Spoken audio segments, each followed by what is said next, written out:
Hi കൂട്ടുകാരെ, മിനീസ് കിച്ചണിലേക്ക് എല്ലാവർക്കും സ്വാഗതം കേട്ടോ. ഇന്ന് നമുക്ക് റെസ്റ്റോറൻറ്റ് സ്റ്റൈലിലെ കുക്കറിൽ ഈസിയായി പെട്ടെന്ന് ഉണ്ടാക്കാൻ പറ്റുന്ന ഒരു മുട്ടക്കറിയുടെ റെസിപ്പിയാണ്. വീഡിയോയിലേക്ക് പോകുന്നതിന് മുമ്പ് വീഡിയോ കണ്ട് ഇഷ്ടപ്പെടുവാണ് ലൈക്ക് ചെയ്ത് ഷെയർ ചെയ്ത് കമൻറ്റ് ചെയ്ത് സബ്സ്ക്രൈബ് മറക്കല്ലേ. നമുക്ക് വീഡിയോയിലേക്ക് പോകാം. റെസിപ്പി നമ്മുടെ കുക്കറിൽ അധികം ഒന്നും വഴത്താതെ നമുക്ക് പെട്ടെന്ന് ഈസി ആയിട്ട് ഉണ്ടാക്കാൻ പറ്റുന്ന ഒരു മുട്ടക്കറിയുടെ റെസിപ്പിയാണ് കേട്ടോ.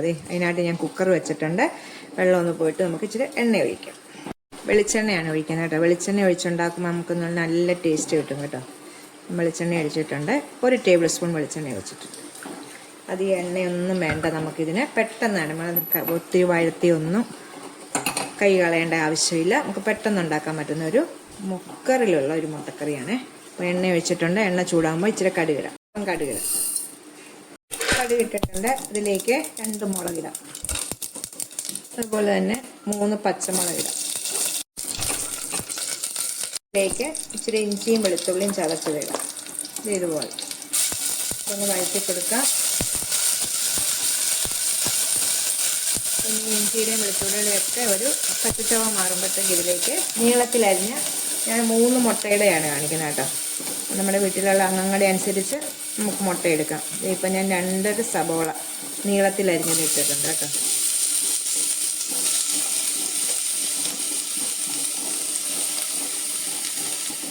കരിയാപ്പലയും കൂടി ഇടാം. സബോളയൊന്ന് നല്ലോണം നമുക്ക് സോഫ്റ്റ് ആയിട്ട് കിട്ടാനായിട്ട് നമുക്ക് ഇച്ചിരി ആവശ്യത്തിനുള്ള ഉപ്പ് ഇടാവേ. ഇട്ടിട്ടൊന്ന് നമ്മുടെ ഈ ഇഞ്ചിയും വെളുത്തുള്ളിയും എല്ലാം കൂടെയുള്ള മസാല ചെയ്ത് ഈ സബോളയിലേക്ക് ഒന്ന് വ്യാപിക്കുന്നതിന് നമുക്കൊന്ന് ഒന്നിങ്ങനെ ഇളക്കി കൊടുക്കാം. അത്രയേ ഉള്ളൂ വഴത്തെന്ന് പറയുന്നത് കേട്ടോ. സബോള ഇട്ട് കഴിഞ്ഞിട്ട് ഫുൾ തീയെ വെക്കണം കേട്ടോ. അപ്പം ഇതുപോലെ വാടി വരും. സബോള നമ്മുടെ ഇഞ്ചിയും വെളുത്തുള്ളിയും ഒക്കെ ഇട്ടതിനകത്തോട്ട് ഒന്ന് യോജിച്ച് പെട്ടെന്ന് നമ്മൾ ഉപ്പ് ഇട്ടേക്കുന്നതുകൊണ്ട് ഇതുപോലെ ഒന്ന് സോഫ്റ്റ് ആയിട്ട് വരും. ഇനി നമുക്കിതിലേക്കൊരു ഫുൾ തീയെ വെച്ചാണ് നമ്മൾ സബോള ഇളക്കുന്നത്. ഇനി നമുക്ക് ഇതൊന്ന് തീ കുറച്ച് വെച്ചിട്ട് ഇതിലേക്ക് പൊടി ഐറ്റങ്ങളെല്ലാം ഇടാം. 1.5 ടീസ്പൂണ് മുളക് പൊടിയാണ് ഇടുന്നത്. 1.5 ടീസ്പൂൺ മുളക് പൊടി ഇട്ടു. ഒരു 1/4 ടീസ്പൂൺ മഞ്ഞൾപ്പൊടി ഇടും. 1/4 ടീസ്പൂൺ മഞ്ഞൾപ്പൊടി. അതിലേക്ക് ഒരു 1/2 ടീസ്പൂണ് മല്ലിപ്പൊടിയാണ് ഇടുന്നത്. നമുക്ക് ഇച്ചിരി മസാലപ്പൊടിയും കൂടി ഇടണം. 1/2 ടീസ്പൂൺ ഗരം മസാലപ്പൊടി. ഈ പൊടിയുടെ ഇത്രയും പൊടി ഐറ്റങ്ങൾ മതി കേട്ടോ.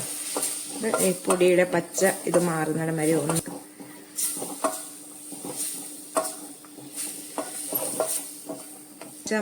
മസാലയുടെ പോയിട്ടുണ്ട്. ഇനി ഇതിലേക്ക് ഒരു തക്കാളി ചെറുതായിട്ട് കേട്ടോ.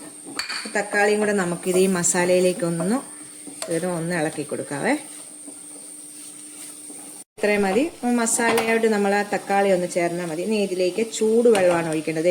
ചൂടുവെള്ളമാണ് 1/2 കപ്പ് ഒഴിക്കുക. ചൂടുവെള്ളം തന്നെ ഒഴിക്കാൻ നോക്കണം കേട്ടോ. 1/2 കപ്പ് വെച്ചിട്ട് നമുക്കൊന്ന് ഇളക്കാം.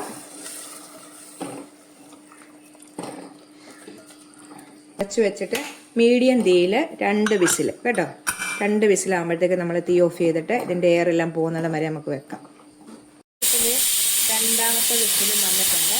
ഇതിനെ തീ ഓഫ് ചെയ്തിട്ട് ഇതിൻ്റെ എയർ ഒന്ന് പോകുന്നിടം വരെ നമുക്കൊന്ന് വെയിറ്റ് ചെയ്യാവേ.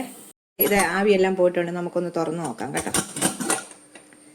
കണ്ടോ, നല്ല സെറ്റായിട്ട് വെന്ത് നമ്മുടെ സബോളയൊക്കെ കണ്ടോ നല്ല വെന്ത് കുറുകി ഇരിപ്പുണ്ട്. നമുക്ക് തീ ഓണാക്കാവേ. തീ ഓണാക്കിയിട്ട് നിങ്ങൾക്ക് ഇതിനകത്ത് ഗ്രേവി ഒത്തിരി വേണമെങ്കിൽ 1/2 കപ്പ് ചൂടുവെള്ളം കൂടെ ഒഴിക്കാം കേട്ടോ. അപ്പം ഗ്രേവി കുറച്ച് മതിയെങ്കിൽ ഇത് മതി. അപ്പം നമുക്ക് ഇത്രയും മതി, ഞങ്ങൾക്ക് ഇത്രയും മതി ഗ്രേവി. അപ്പം നമുക്ക് ഇതിലേക്ക് മുട്ട ഇടുന്നതിന് മുമ്പ് നമുക്ക് ഇതിനകത്ത് റെസ്റ്റോറൻറ്റ് സ്റ്റൈലിൽ നമുക്ക് ടേസ്റ്റ്, നമ്മൾ റെസ്റ്റോറൻറ്റിലോ ഹോട്ടലൊക്കെ പോയി കഴിക്കുമ്പോൾ നല്ലൊരു മധുരത്തോടു കൂടിയാണ് നമുക്ക് കിട്ടുന്നത്. അപ്പം ഒരു 1/2 ടീസ്പൂണ് പഞ്ചസാരയും കൂടി ഇതിലേക്ക് ചേർക്കാം. കണ്ടോ, നിങ്ങൾക്ക് ഇഷ്ടമില്ലെങ്കിൽ ചേർക്കണം കേട്ടോ. നല്ലൊരു ടേസ്റ്റാണ്. നമ്മുടെ ഈ എരിവും മധുരവും എല്ലാം കൂടെ നമ്മൾ റെസ്റ്റോറൻറ്റിലൊക്കെ നമ്മൾ ഹോട്ടലിൽ പോയി കഴിക്കാത്തവരായിട്ട് ആരും തന്നെ കാണത്തില്ലല്ലോ. മുട്ട ഇതിലേക്ക് ഇടാം. അപ്പം ഞാൻ 3 മുട്ട ഇട്ടിട്ടുണ്ട്. നമുക്കൊന്ന് വരഞ്ഞിട്ടാണ് ഇട്ട് കൊടുത്തേക്കുന്നത് കേട്ടോ. എന്നിട്ട് ഒന്നുകൂടി ഇതൊന്ന് ഗ്രേവി മുട്ടയിലേക്ക് പിടിക്കത്തക്ക വിധം നമുക്ക് ഒന്ന് തിളച്ച് കഴിയുമ്പം ഓഫ് ചെയ്യാം കേട്ടോ. നിങ്ങൾക്ക് ചാറ് വേണമെങ്കിൽ നിങ്ങൾക്ക് ഇച്ചിരിയും കൂടെ ചൂടുവെള്ളം ചേർക്കാൻ കേട്ടോ. ഇപ്പം നമുക്ക് ഇത് ഇരിക്കും തോറും ഒന്നുകൂടെ കുറുകും. അപ്പം ഇത്രയും മതി ഇപ്പം ഇവിടെ. ഇതുകൊണ്ട് ഇങ്ങനെ ഇത്രയും നമുക്ക് തിളച്ചിട്ടുണ്ട്. നമുക്ക് തീ ഓഫ് ചെയ്യാവേ.